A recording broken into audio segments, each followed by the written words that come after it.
Hi, it's Doug Goudie, or as some people like to call me, VB. I am in the great Southborough Library this evening to talk about my book, ACK In Ashes, Nantucket's Great Fire of 1846.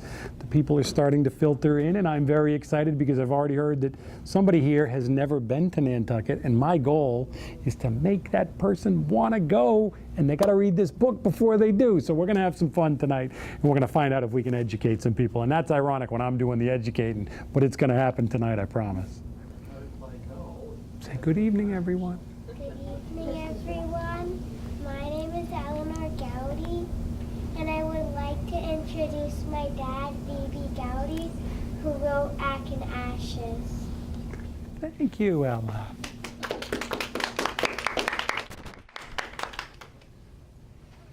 That's Eleanor. She's off to the children's reading room.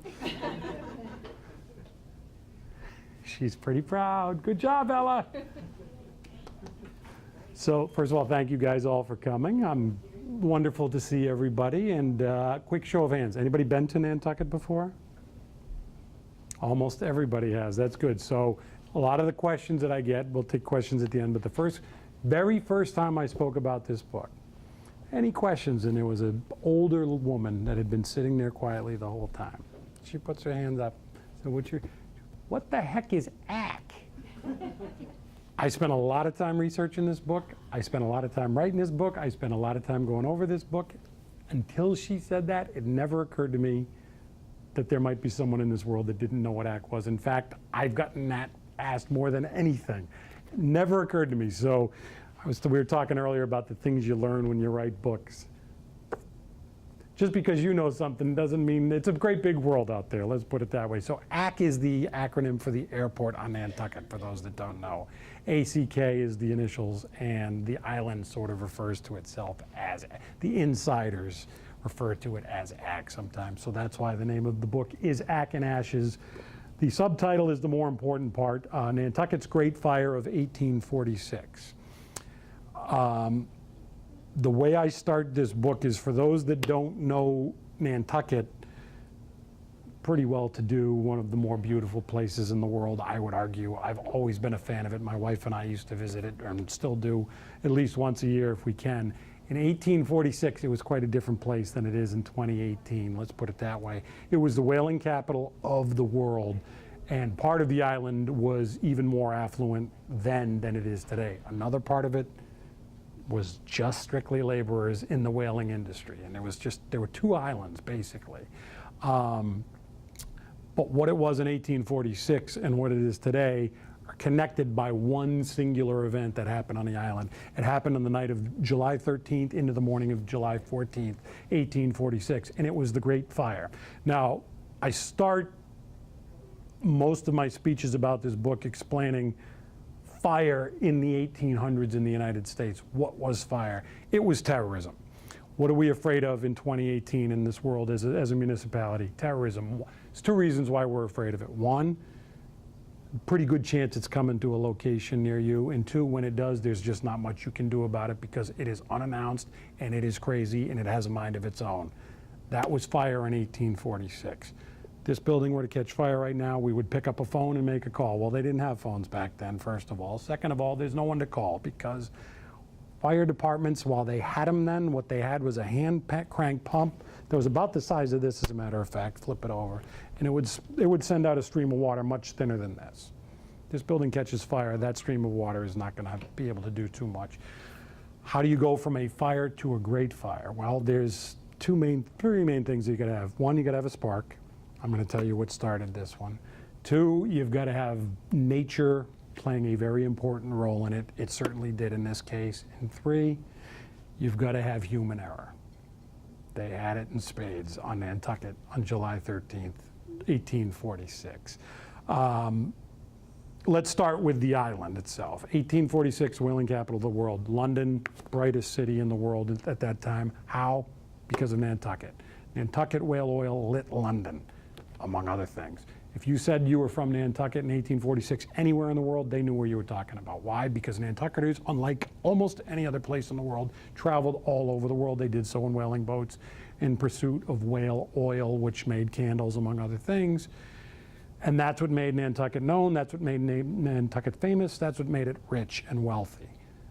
As often is the case, there is a yin to the yang. The good news was it made the island a lot of money. The bad news is almost every single thing that went into whaling went into making it totally susceptible to fire.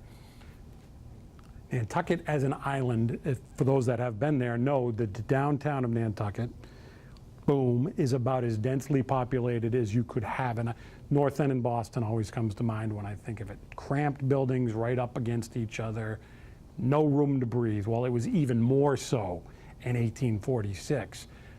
Every inch of space was taken up, and it was taken up to fuel the whale business.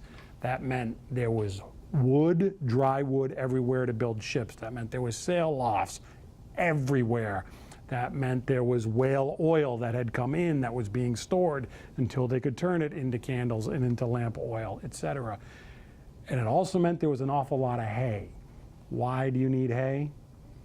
Because when those ships came in with all that whale oil, they had to get it from the bottom of that small hill all the way up to the top, and it was horses that did the work. There was no cars back then, there was no railroads, none of that. So it was done by horses. Had to keep those horses fed, had to keep them strong. So there were big hay lofts downtown. Sail, cloth material, wood for ships, hay for horses. You kind of get the idea. And then oil, a natural accelerant, all in this absolutely tight space. It's a wonder they made it to 1846, to be honest with you. In fact, there was a couple of near misses, 1836, 1838. They have two great conflagrations, but not great fires because they got lucky. They thought they got lucky because they were good. Turns out they got lucky because they were lucky. 1846, they were not so lucky. So what happens? I don't want to say too much, as my wife always tells me, don't give away the whole book. However, there's a guy on Main Street in Nantucket, which is wider than this building is today, but at that time was about as wide as this. Because you don't need a wide Main Street because there are no cars, right? So it's just for foot traffic. The guy had a hat store on Main Street. He liked to have the finest pressed hats on the island. As a result, he had a little wood stove in his store that always had a hot iron on top of it. Before you walked out with your new hat, he was going to give it that one last press. The last thing he did when he closed his shop at 9 o'clock at night, every night, was to make sure that the fire was out in that stove. He did it again on the night of July 13th, 1846, and the fire was out in that stove. What he didn't know was the pipe that ran up the back of the building and bent out had a little issue in the elbow of that pipe. At least this is what the townsfolk think. And there was some stuff that got stuck up there, and there was the tiniest hole at the top of that elbow. And the theory is that when about 10:45, a little bit before 11 o'clock, a couple of gentlemen were staggering home, presumably had had a couple of beverages and thought they saw some smoke. They did see some smoke. It was coming from the top of that pipe. The fire was out in the stove. It was not out in the pipe. He would never have known it, didn't know it. That's how we get started. And now we've got a problem. Why? Because every single building all the way down to the harbor is filled with barrels of whale oil. Obviously, it's an accelerant. Obviously, it burns because it's candle product, for example. What happens when one of those barrels goes off? Anyone play dominoes? Boom, down we go. So you have a very limited time that you're going to be able to deal with this fire. The good news for them is that people got there in a hurry. The bad news is that too many people got there in a hurry. I don't want to say too much because you got to read the book. However, egos in 2018 run wild. I believe we all know who our president is, for example. Well, there was egos in 1846 on Nantucket, and one of the things that you could do to get attention drawn to yourself was be the one that was holding the end of that hose that put out the fire. Two different engine companies show up at the same time, and now we have a dispute over who's going to get to be the hero. Well, July 13th, 1846, it has not rained for over 2 weeks on the island. It's the middle of July. It is hot. Everything is dry. And these gentlemen are going to bicker over who's going to put this thing out while it's burning. I told you they were lucky in 1836 and 1838. They weren't so lucky in 1846 that these guys arrived at the same time at the scene, because had only one of them arrived, maybe, just maybe, this book would not have been written. The problem is they did arrive and they had a bit of a dispute. Some say punches were thrown, definitely some harsh words were exchanged, and by the time they figured it out, they had a problem on their hands. I'll say no more about that. You'll have to read about it. Now, 1846 is important for a couple of reasons. Why? One, whaling is still, while it's crested and is sort of on the down, we're still 10 years away from petroleum being struck. The world still wants whale oil, and that's why there's so much of it on the island. The other reason is historically, so we talk about great fires. Boston, 1872. Portland, 1866, St. Louis, 1851, San Francisco, 1906, Baltimore, Jacksonville, Atlanta. I can go down the list. Every city had one of these things. You'll notice the dates that I'm telling you. They all came after 1846. Chicago, 1871, the Great Fire of Chicago, and in 1873 they have a second one. That fire changes the way the nation looks at disasters, and then we decide we might need a Red Cross type of thing. Salvation Army would be kind of nice. We might want to have a federal government that deals with these types of situations so we can figure out in real time how to deal with it. Not in 1846. 1846, you're on your own. In fact, the only federal government assistance they get is the government had placed an order for $13,000 worth of whale oil that they had paid for, that was in the harbor to be shipped. That ship burned, and the government said, we're good. That was the assistance they got. Otherwise, there was no state government assistance. There was no federal government assistance. That's a problem. What's the other problem? Oh, that's right. Nantucket is an island, in case you'd forgotten. They got no neighbors that can help them. They have an ocean between them and the rest of the world, and a third of their island has burned down. We're in a bit of a pickle here, right? So we know that Nantucket lives and breathes today, right? You guys have been there. Most of you said you've already been there. Well, how does it get to be that from what happened here? I've always said, my wife and I have talked about this many times, if I'm on that island in 1846, I say, we had a good run. See you later. We can't do this again.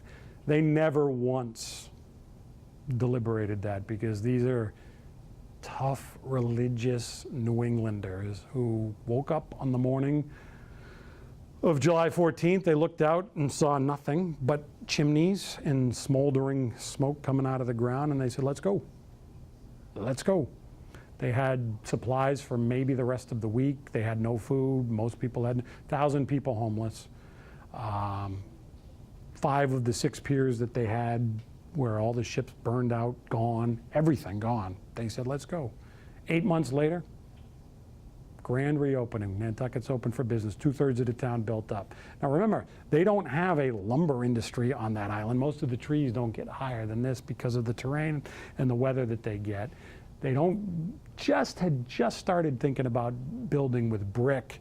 The day before the fire, there's 1 ad in the paper for brick. First paper that comes out after the fire, there's 8 ads for brick. They start coming in boats and droves, and these guys get to work and they make it happen. The guys responsible for making it happen and getting that island built back up, the 7 selectmen in town.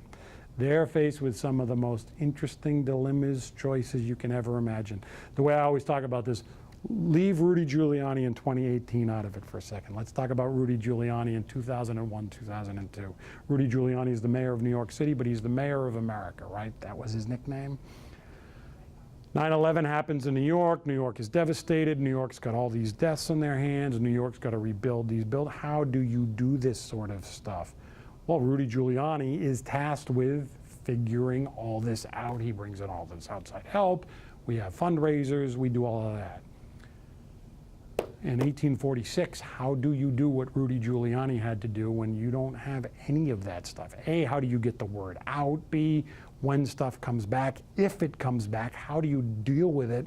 How do you do it? We know in 2001, Rudy Giuliani said, Ken Feinberg, you're not from New York. You don't know any of these people. I would like you to run the fund that doles out the money to the victims because you don't know them. Well, in 1846 on Nantucket, You sit in the pews next to these guys in church. Your kids work on the whale ships with their kids. You spend all day, every day with these people. You know everybody, and I've got to look you in the eye and say, sorry, but I think you are a little better off than she is, and she's going to get some and you're not. How do you do that? They did it on Nantucket. They didn't do it without consequences, however, because 2 years after the Great Fire of 1846, all 7 selectmen are gone. I would argue, and I do argue in the book if you decide to read it, that these 7, they're like my heroes. The decisions that they made, how they made them, and how they decided to do it, and the accountability that they put on themselves, these guys were phenomenal. The Islanders did not think so. One of them said, I've had enough, but the others said, yeah, I'll run for office again. And they said, yeah, thanks, we think we'll go in a different direction because it's tough. And people were bitter and people were angry. So the number one thing I learned in researching this book is that people are people are people. It doesn't matter if it's 2018 and we have computers and we have phones and we have all sorts of medical technology. Doesn't matter if it's 1614, doesn't matter if it's the year 14 or if it's 1846. People are people. When something like this happens, some people step up, other people step back, other people get to work, other people get to scheming. All of that happens on Nantucket in 1846. What makes it unique for me is the island nature of the town. It was always a town that said, prior to this night, we'll take care of things on our own. We don't need anybody else. We discovered whales on our own. We made ourselves prosperous on our own. We don't need anybody. In fact, they were the last town in Massachusetts to have what passed in 1846 as a high school. And the only reason they got it is the state finally said, look, we're going to sue you. We passed a law that says every town has to have one institution of public education. Nantucket ignored them for years because you don't need to tell Nantucket what to do. We're Nantucketers, okay?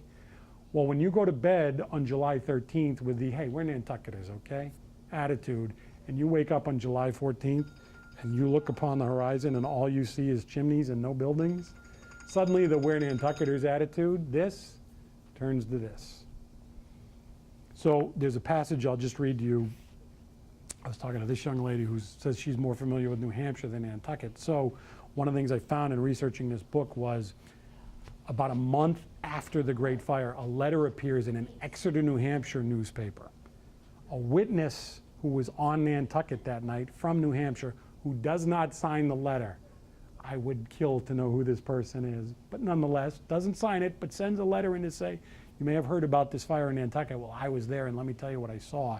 This is what they wrote about the fire. Quote, so rapid was the approach of the fire, at some points men barely had time to escape.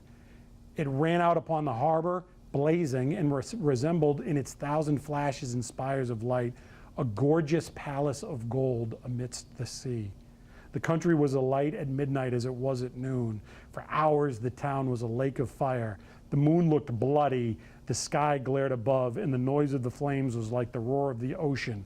The explosions, the blowing up of the houses, the blowing up of the whale oil barrels was like the tempest bursts of thunder. And then here's the key part that I just think is amazing. It was morning before the progress of destruction was checked, but many who saw the sun go down in affluence had been reduced, heir to the sun's rising, to poverty and destitution. It was a very wealthy island when they went to bed, and when they woke up, poof, it was all gone, all of it. This is just some guy that was there that night. A month later, writes that letter to a paper in New Hampshire. I think that's like the best writing I think I've ever seen. I feel like I was there, and that's what the guy wrote. And that's why I find this story so fascinating. In researching this book, I did an awful lot of looking into Baltimore's Great Fire, San Francisco's Great Fire, Portland's, Boston. They are all unique. They all have things about them that say that's why that one's special. What I found was that every single thing that went into fires that came after Nantucket's Great Fire, Nantucket had.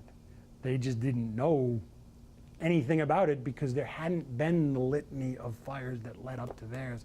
They weren't the first. New York had one, Pittsburgh had one the year before. But for them, it might as well have been the first because they didn't know much about it, and there wasn't the legacy of how do we deal with this stuff after the fact. So that's why I find it interesting. And I also get back to the fact that they were an island. How can a place burn down that is surrounded by water? But that water's no use to you in a fire, right? It's salt water. You can't pump the salt water through your hoses. So there they are. The thing that made them so rich, so wealthy, so prosperous is this water, and they're all looking at it, realizing, I could use you here, but I can't get you from here to there. And the town burns down in 8 hours. Pretty wild, I think, anyway. So that's the story of Nantucket's Great Fire of 1846 in a very, very, very small nutshell. Does anybody have any questions? How Yeah. many people were killed? What's the second question I always get, Coco? How many people were killed? Oh. So, let me rack my brain to recall some of the statistics. Boston's fire, I think there's 13 killed the night that it happens. Portland has countless people. San Francisco, the National Guard that was called in was literally shooting looters on site. Could be thousands of people that were killed there. St. Louis, one of the firefighters runs into a building, that building blows. Every great fire has deaths, except for one that I know of. It's the only one I know of that didn't have any deaths. It's remarkable. What time did the fire start? A little before 11 o'clock. 3/4 of the island is asleep. How is it not one person didn't make it out of those buildings? In Nantucket's case, especially downtown, those buildings are 2- and 3-story buildings at the time. There's probably 30 people living in those buildings. Not one of them got left behind. Somehow they get them out. The good news about being cramped and being an island is that everybody was looking out for everybody else. And everybody knew that there were 30 people in that building, and I've only counted 29 of them. So they knew to go back in. There's one interesting story, however, that I think you're going to have to read, young lady, and it's chapter 4. Because it was almost the fire that had a casualty, but there is a very interesting story about how that person did not become the one and only casualty of the Great Fire of 1846. But I can say no more about that, right, honey? My wife always says, you say way too much about this story, so yes. So how did you get interested in this? Love Nantucket my whole life. As a kid, I used to go there once a year. It turns out that my wife, unbeknownst to me, because I didn't know her then, also used to go there once a year. Once I got to be in my teenage years, I heard about it. I'd read a magazine article about Nantucket's Great Fire, kind of vague, but there was this fire in 1846 or whatever. Subsequent years, I would go into, there's 2 main bookstores on Nantucket, Mitchell's bookstore, and it's a new bookstore called Bookworks, same bookstore, they've rebuilt it. I'd go into them every summer looking for this book. Finally, my wife said a couple of years ago, in between jobs, what would you do if you're retired? I said, I swear I'd write that book about that great fire. And she looked right at me and said, I hope to God a light bulb didn't just go on over his head. A couple days later, I said, would you mind if I tried that? And she said, yes, I would. The rest is history. So here it is. Self-published? I did, yep. And she did the cover. So if you don't like it, take it up with her, because I love it. So I thought it came out great. But one thing I should say, if for all of you that have been to Nantucket, telling you some things you know, for those that haven't been, something you might not know. When you first land on Nantucket, there's 3 things that you should observe and that will be ready to your eye when you see it. Main Street, unnecessarily wide, right? 2, all the buildings are 2 stories high. And 3, downtown there is an awful lot of brick buildings. Anyone want to guess as to why those 3 things are true? Fire started on Main Street on this side of the street. Main Street's about this wide, didn't take it too long to jump. Ain't gonna be jumping next time on Main Street anyways. If Main Street's gonna be our Main Street, we're gonna make damn sure that only 1/2 of it goes down in the next fire. So they made Main Street, even today with cars and trucks, it's unnecessarily wide, it's ridiculous. But they were gonna make damn sure. In fact, they widened most of the streets downtown. Downtown was like this, it's still like this, but they eliminated some streets and they widened all the other streets. Nantucket then was like this and it had paths. When the fire happens, when they go, okay, what are we gonna do? They make it a square with intersecting smaller roads, but all of them are widened because of this. Before the fire, they had talked about maybe limiting the height of the buildings, not for fire reasons as much as it was hard to see the harbor from up above There was 2 buildings, 2 church steeples in particular that they couldn't see past, and so they had talked about limiting the height. The fire happens, yeah, that's good. We're done. We don't need big buildings falling over and spreading fire anymore. So that's why that happens, and the brick is obvious. If every other building is brick, well, it's going to be awful hard for a fire to spread through that. In fact, as you may or may not see if you read the book, there was 8 brick buildings on the island at the time. They had been built within 15 years prior to the fire. 3 of them play a critical role in stopping the spreading of the fire. One of them stops it from, a third of the island was devastated. Had that brick building not been where it was, and it had been built the year before, had that not been built, 2/3 of the island would have been gone. It would have spread to a very populated area and done even more damage than it could. No one died, by the way. 33 acres destroyed, which doesn't sound like much to you. For example, the Portland Great Fire, 10 times the size. But for Nantucket, 33 acres, 300 buildings, 1,000 people homeless. Where do you go in 1846 when you're homeless? Good luck. What they do is, so you have a house and you have 8 kids, without even hesitating, you take her and her 8 kids in. And you live there as long as you need to until you can get a new house or a new place built up. And that's what they did. As much as these guys could be backstabbing and conniving and scheming and all that, a lot of good, a lot of bad, some ugly. It's all in here, I promise you. So I find it, I'm into disasters as a general rule. One of the things, Hurricane Harvey, Katrina, yeah, I mean, you go down the list. The volcano in Hawaii going on right now. One of the, in my lifetime, one of the most fascinating stories is that tower fire in London, in England last year, if you remember it. Were I in England, I would write that book. I promise you at some point I'm fascinated by that and the mistakes that were made and the decisions that were made. We were talking earlier about the Molasses flood. The 2 things in Boston that I've always been fascinated about, the Molasses flood and the Coconut Grove fire. I'm positive that what happened in that tower in England, had they studied the Coconut Grove fire in Boston, they might have learned some lessons that would have prevented that from happening. What little I know about it, but I'm very much into that type of stuff. We love Nantucket, so if you can combine my love of Nantucket with my love of disasters, boom, you got a book. I was telling her before, when I finally did decide to write this book, I had an idea in my head of how I was going to write it and what it was going to be and how it was going to take shape. This is nothing like that. What I was shocked to find out once I started to do, so I don't want to talk too inside Nantucket, but does anybody know who Nathaniel Philbrick is, the writer? So Nathaniel Philbrick's by far the greatest historian, writer from Nantucket. He's written several books about Nantucket. That's how he got started. In the Heart of the Sea is one of my all-time favorite books about a whale ship, the Essex, on Nantucket. That's a great one. You should read it after you read this one. But I interviewed him once, and I said, why don't you write about the Great Fire? He said, there's not enough.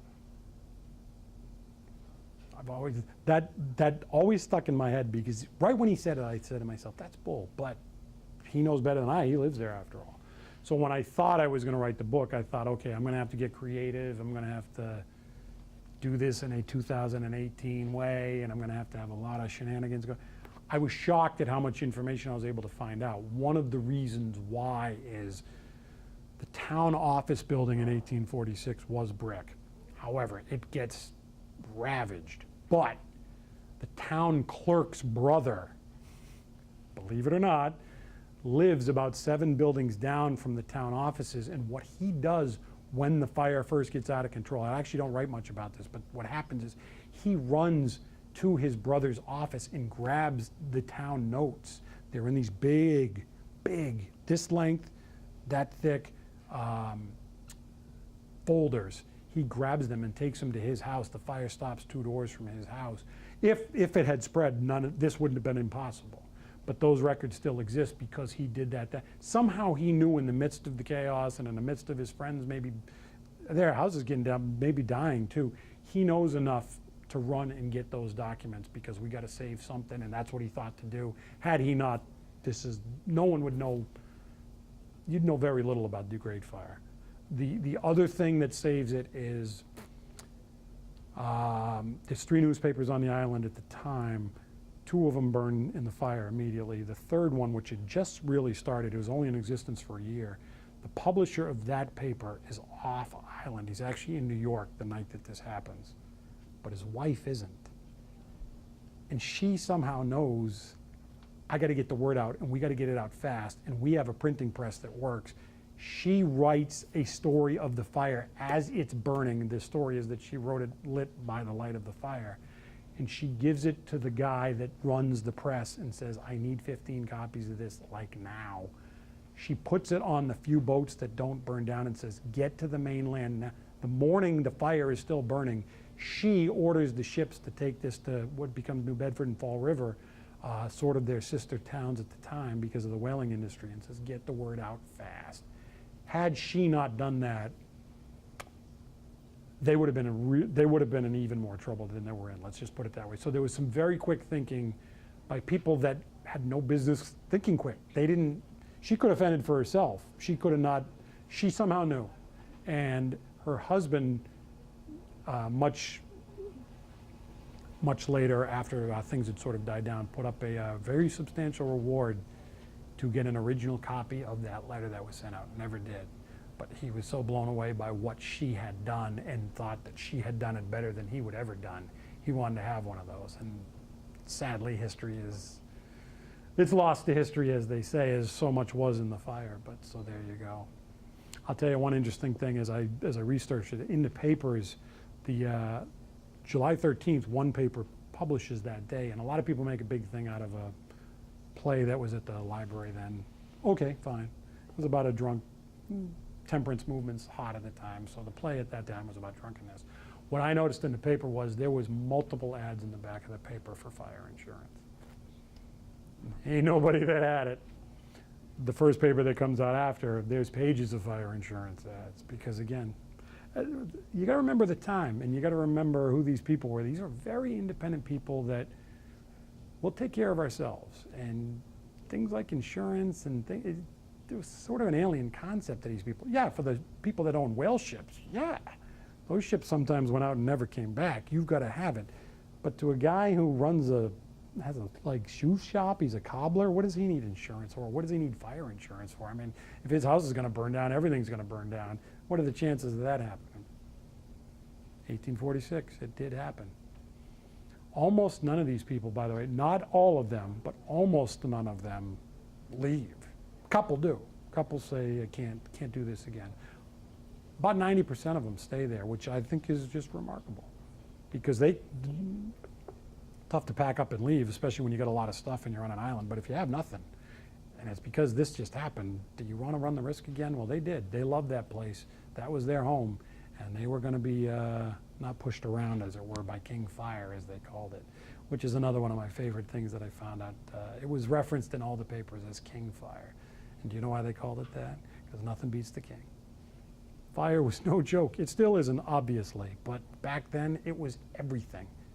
What the plague was in the 1600s, what terrorism is in the 2000s, fire was in the 1800s, I'm telling you. It was no joke, and these guys lived in fear. Do you know, now I'm talking too much. I know, I'm sorry. Do you know the widow's walks in the top of the buildings in Nantucket? Do you guys know what I mean when I talk about a widow's walk? Do you know why they're called widow's walk? So the lore is that those are so the wives of the sea captains could go up there and look and see if the ships were coming back in, which is a nice story, but it's bull. Who would build a house? What egotistical captain would say, I'm going to put a thing up there so you can look for me when I'm gone? Those were up there for the captain in case, remember the way buildings were in 1846, you had a giant hearth in the middle of your house, which was the kitchen where the food was made and where the heat emanated from. That chimney went up to the top of your building. The thing that was most dangerous to your house was that fire. The only way they really had to deal with it was if you could get there fast enough to the top of the roof and you could dump sand down that chimney, you might be able to put it out. That's why those widow's walks are on the tops of those buildings. It's not to look for the ships. Sure, women went up there. Nice place to hang out on a kind of a cool summer evening, maybe have a drink and look at the harbor. But that they served a practical purpose, and it was, you didn't have much of a chance to fight a fire, but it was the only chance you had. So people's houses would have a bucket of sand inside at the base of the fireplace.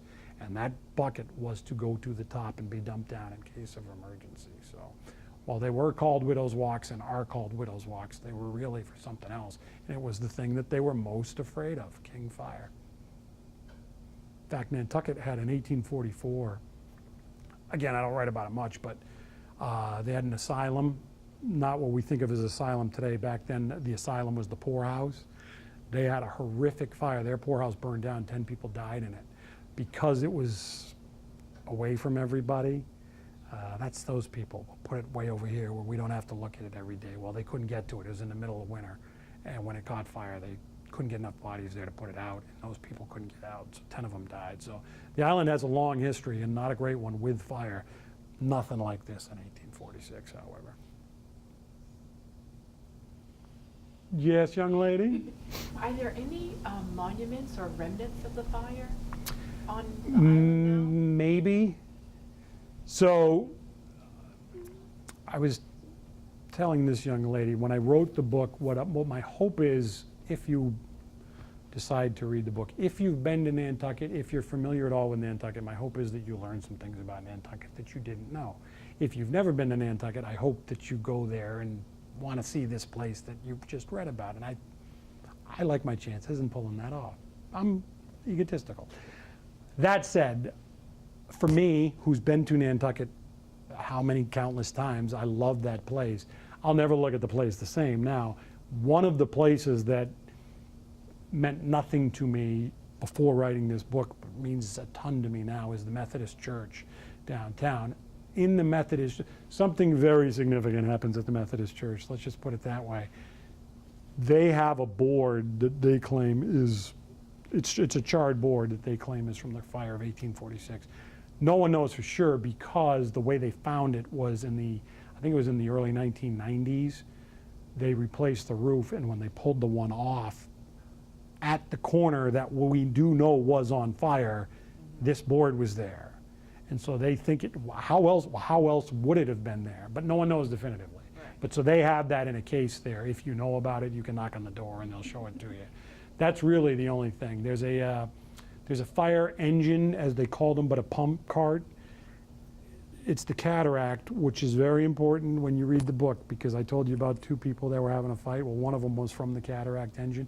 They have that engine there, but it's not the one. Some people act like it is, and that came in about 10 years later. It was a replacement. 2 of their fire pumps got destroyed completely in the fire, and then a couple of them were damaged horrifically, and they had to ultimately replace them. So the pump they have there in what they call a fire museum, it's just basically a little shed, and this thing's in it. And they have some artist renderings and whatever. That pump is there, and it's great. It shows you this is what they had. I mean, the hole in the nozzle of those pumps is about that wide. It's like a water pick. I mean, it's a joke. And you've got someone doing this. The way it works is, so there's a big hole in the ground over there. You put a 500-gallon tank roughly in the ground that catches rainwater, seepage, whatever can get in there. You put a hose in that. You pump the water through that hose into the thing. It goes through, and then it comes out the hose in the front. This guy's got to do that. He's got to hold it, and then you hold it and spray it. You add about a minute to hit it just right, depending. If the wind's blowing the other way, you got all day, because it's not going to spread. This night, ultimately, I would argue they had no chance. I don't think they would have had a chance even if those guys weren't fighting, but the story is that let's put it this way, there was a lot of blame to go around starting the next morning. And one of what I tried to do in the book is I try to relate to things that happen today and go back there. And one of the things about loving disasters, as I do for lack of a better term, disasters always have good guys, they also always have bad guys. Sometimes those bad guys are warranted, sometimes they're not. I don't know, does anybody know who Mrs. O'Leary and Mrs. O'Leary's cow is? So Mrs. O'Leary's cow started the Great Fire in Chicago, but it didn't really. But it didn't matter because enough people believed that Mrs. O'Leary had to live her life in shame because people would point at her and go, that's the lady that burned her town down, even though she didn't. She was a bad guy. You got to have a bad guy. Well, they have one here. And they also have some good guys who, again, there's a lot of heroes here. I'll just put it to you that way. But the Boston Marathon bombing, There were people that ran from the scene. There were also people that ran to the scene. There was a doctor who ran the marathon and had just gotten home, was still in his marathon clothes when his beeper goes off. He runs right to the hospital because he knows, I'm one of the few guys that can do surgery on these kind of victims. In his marathon clothes, he just ran a marathon. He runs to Mass General and he performs on people that got blown up in the race. I mean, that's a good guy, right? They have him on Nantucket in 1846, and they're not who you... I'll just give you a tease. The people that are the hero in Nantucket had never been to Nantucket until 2 days before the fire. They had no business getting involved, but some people just have it in them. Some people run to these things. Other people just do this, and they did that on Nantucket too. So I try and relate it to things that have happened so that you sort of have a point of reference, and I also try and tie it into some historical... Somebody, we were talking earlier about, you know, what else might you write about? One of my good friends said, are you just going to write a series of great fire books? Yeah, I'd love to. Most of them have been written about it. I try and tell stories about things that people may not know about. My wife always says, could you write something about something people actually have heard of? I said, this is what I want to know about. That's why I wrote it. San Francisco's Great Fire, unbelievable. Portland's Great Fire, just wild, some of the things that went on during it and then after it. And I touch on it a little bit here. Boston's is phenomenal in terms of the... I'll tell you what I learned about Boston's Great Fire that I would never have known, but I didn't know that stone can burn. They had plenty of brick buildings and stone buildings in Boston in 1872. They burned down because the fire was so hot because of the chemical plant that blew up. So it burned right through it. I didn't know that was even possible. I do know now. So they all have things about them that make them interesting. But this one, to me, is particularly unique because A, it's an island, because B, these guys are so self-determined and sort of self-righteous about that and indignant. And also because there was no, obviously you're not going to do a one fund telethon. How the hell could you do that in 1846? But there's no Red Cross, there's no United Way, there's no, you don't even think about calling anybody. So how do you get the word out? I'll ask you guys, how do you get the word out in 1846? Churches. God. Everybody believed in him, or at the time him, whatever you believe that person or that thing is now. At the time it was him. And everybody believes that God wants you to act a certain way. And everybody knows that when people are down on their luck, that is your job as a God-fearing person to step in and help, because there but for the grace of God goes you. And as we do find out, it will be you at some point, because your town is going to burn down. The country and most of the world did step up pretty big for Nantucket. I will give them that, and you will read how. What's most fascinating by far, though, is how you deal with that. I had the very good fortune in one of my previous jobs to interview Ken Feinberg, who ran the 9/11 fund, Victims Fund, who ran the One Fund, who is the guy. And I got to talk to him for an extended period of time, and his line to me always is, how do you tell somebody what their leg is worth? How do you tell them what 2 arms are worth? How do you tell them what their daughter's life was worth? All you do is the best you can, and then you move on. And I said, well, what do you do when they yell in your face? He said, you sit there and take it. I get chills still. I can hear them. I know exactly where we were in the room. I get chills hearing them. These guys had it even harder than him because, again, they knew these guys. You had to hug the person while you were telling them, I can't give you anything. And they were screaming the most vile things in your face because they had lost everything. But how do you decide? Pittsburgh's Great Fire in 1845, it was the year before. Nantucket didn't know much about it, but they're very connected in one way. What Pittsburgh does to get back to the people that had lost and what Nantucket does are completely opposite. I'm not passing judgment. If it was me, as I honestly look at it, I think I would have done what Pittsburgh did.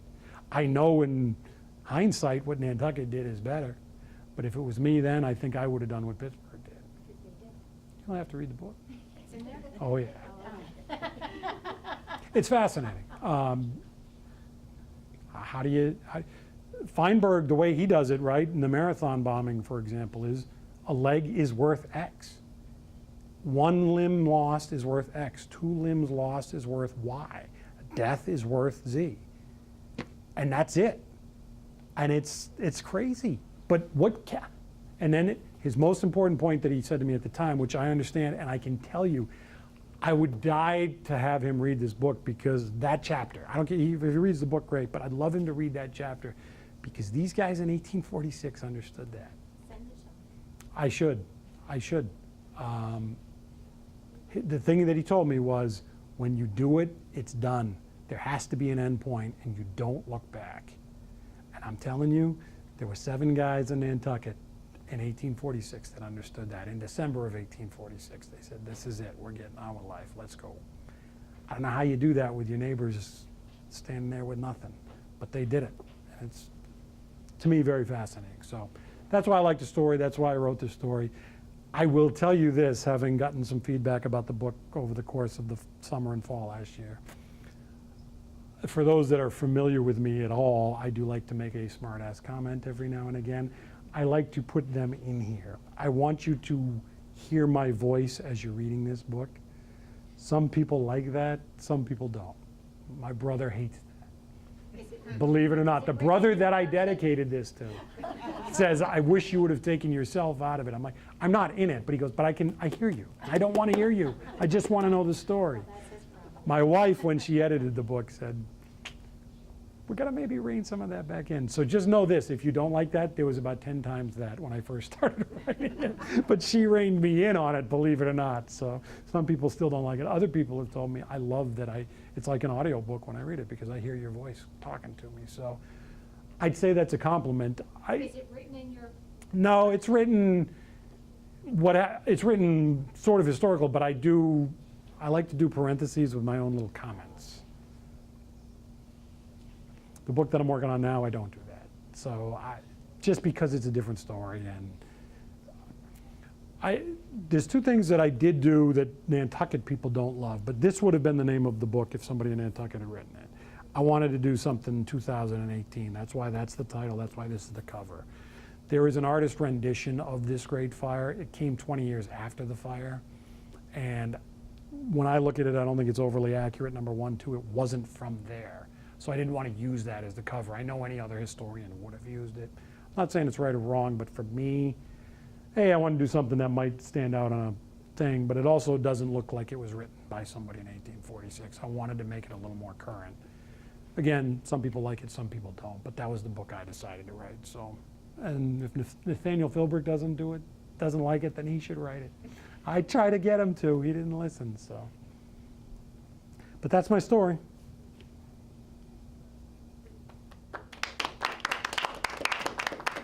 Did I give away too much? I always have to ask my wife. No. Can you tell us what you're working on now, or is it top secret? I can. I'll check with my boss. What do you think, honey? So I grew up in Central Mass. I know we're in Central Mass, but I grew up in real Central Mass, like a town called Petersham. Route 2 country up by Atholbury or whatever. Now, what do you know about Petersham? Nothing. But I can tell you in 1875, you would have known about Petersham because the whole country did. Something happened there that never happened anywhere else, and people in Petersham don't know about it, but they will. So it's coming. And it's my wife said, could you write about something that somebody knows about or cares about? Because there's nobody going to care about that book. But it's been a bug in my ear since I was a teenager when I first heard about it. And so when I did this was always first. I just, for some reason, I got to know more about this. I didn't realize, honestly, I didn't realize there was so much to know. Because of Philbrick's comment, I thought there was a little folder of information, and well, I'll at least pour through that. I didn't realize the volumes of stuff that I was going to be able. There's 2, so the way the book works, right?